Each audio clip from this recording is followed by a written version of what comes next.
welcome to another tech tip. Today I have another great AI tool, and this one is called Merlin. And Merlin is a Chrome extension. So you'll get it from the Chrome store, and I will make sure I put the link to Merlin in the Chrome store for you.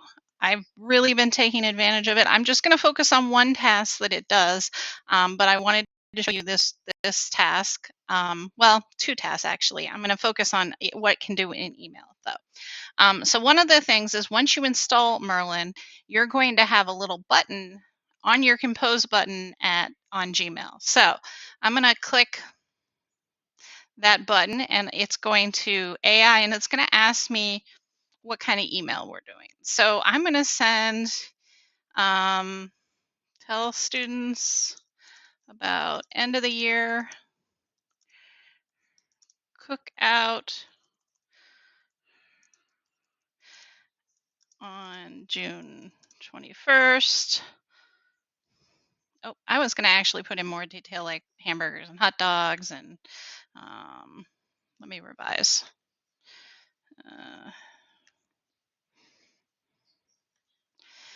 Add, we are having hamburgers, hot dogs, and playing games in the bistro.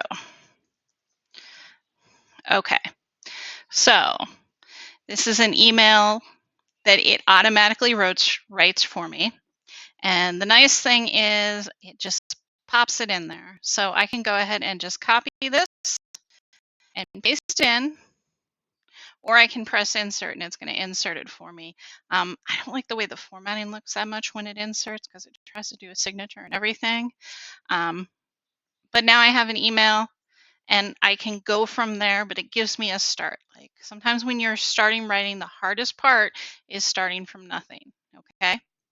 Now the other way that is really nice to use Merlin, I'm going to go ahead and delete that one, is when someone has sent you an email. So what I have open right now is an email from Kat Kenyon, who, if you have any doubt, is my student persona.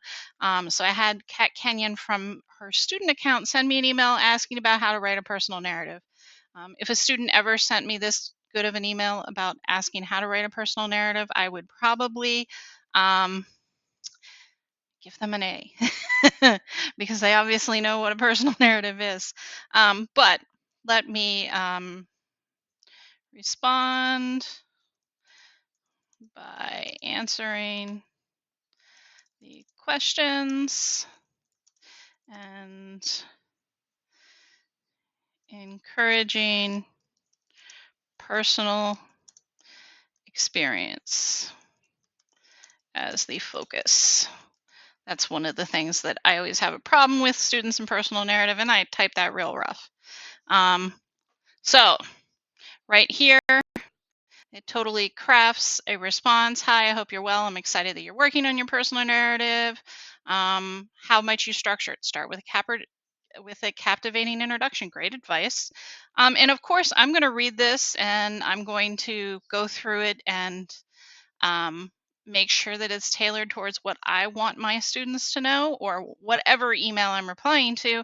But this can totally give me a start, right? So I can take this and grab it and reply in here, right? So I can insert it and it's automatically going to put it as a reply, okay? And then I can go in and change it as to how I want it, but it gives me a really great starting place, especially if you have something longer to say and it's something that isn't overly advanced or specific, that you might be able to really easily answer, but it's going to take a little bit of time. You know what I mean? Like those things like how to write a personal narrative. Well, this is going to be the same advice for everyone who asks this question.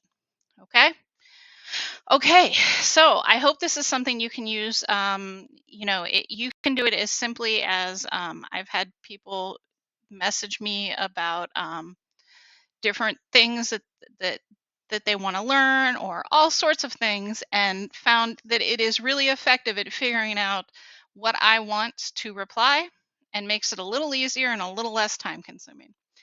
Anyway, I hope you enjoy this. Bye.